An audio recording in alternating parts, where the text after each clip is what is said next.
মাননীয় সংসদ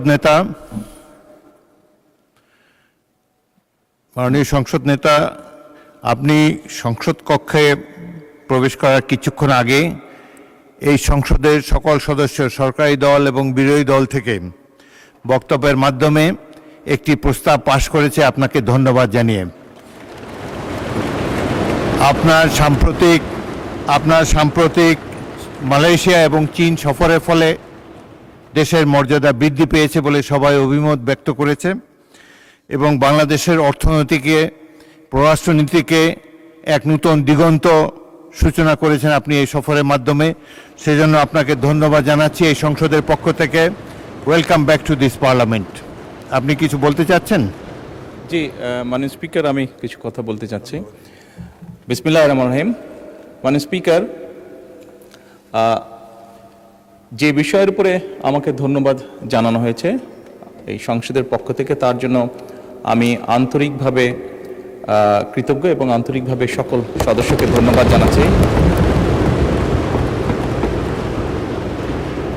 মাননীয় স্পিকার, এখানে মূল বিষয় এটি হচ্ছে যে বাংলাদেশের মানুষ আমাদেরকে দায়িত্ব দিয়েছে তাদের স্বার্থ দেখার জন্য।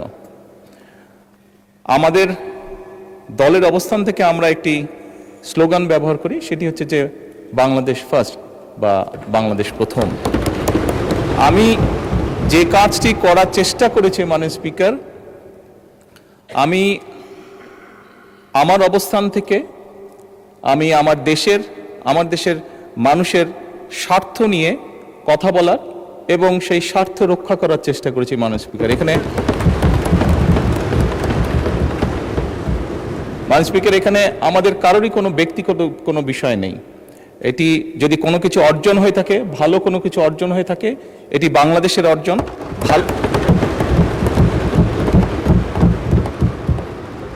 এই সফরের মাধ্যমে যদি দেশের মানুষের কোনো অর্জন হয়ে থাকে, সেটি এই দেশের মানুষের অর্জন মাননীয় স্পিকার।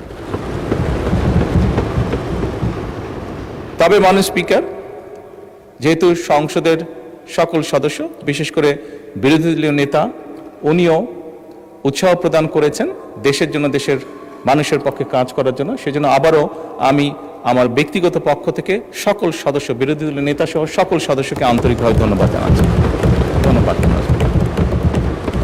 ধন্যবাদ মাননীয় সংসদ নেতা।